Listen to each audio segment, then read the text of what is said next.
Okay, so this one might ruffle some feathers. GLP-1 agonists like Ozempic, Wegovy, and Mounjaro, the so-called miracle weight loss injections. Some people call them life-changing, others call them cheating. But what's the truth? Are GLP-1 agonists actually just a shortcut, or are they the most powerful medical tool we've seen in the fight against obesity?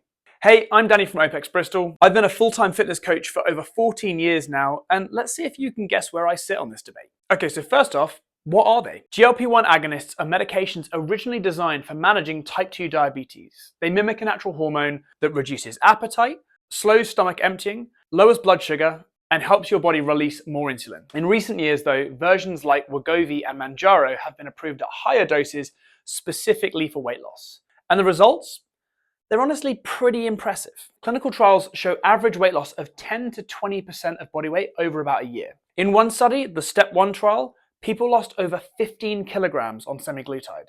That's more than 30 pounds. But it's not just about the weight. People also see improvements in blood sugar, cholesterol, and blood pressure. And for those with things like PCOS or metabolic syndrome, that's a pretty big deal. Plus, for many, it means actually staying in a calorie deficit is doable. Not effortless, but sustainable. Now, before we crown this miracle drug, let's be clear, there are real risks too. Nausea, vomiting, and diarrhea are very common side effects, especially early on. Up to 40% of weight loss can come from lean tissue if you're not strength training or eating enough protein. Studies show that many people regain 2/3 of the weight when they stop the drug if no lifestyle changes were actually made. It costs £100 to £300 per month out of pocket in the UK, so not cheap. And they're not suitable for anyone with a history of certain cancers, pancreatitis, or disordered eating. So here's the question that really gets people talking.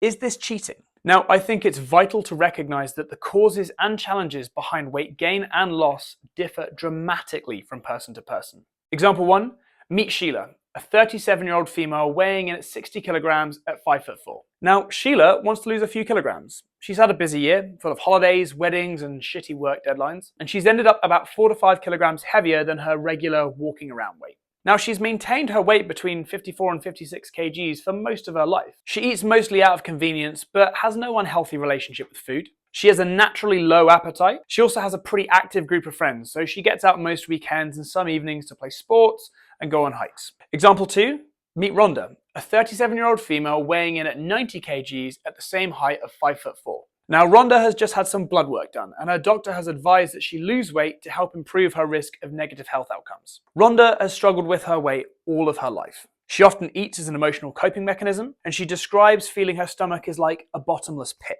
meaning she rarely feels full during binge eating episodes. Rhonda has a desk job.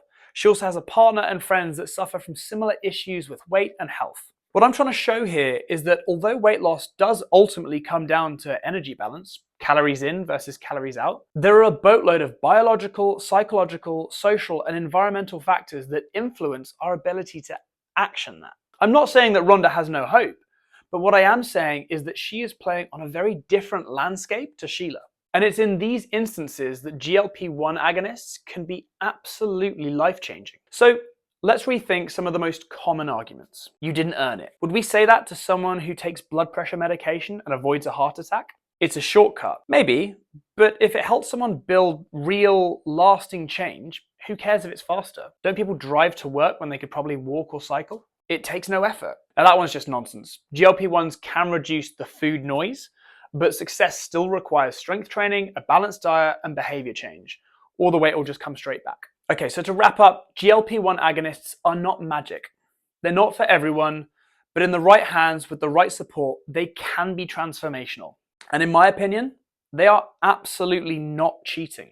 And I think suggesting that they are might actually shame someone away from a life-saving intervention.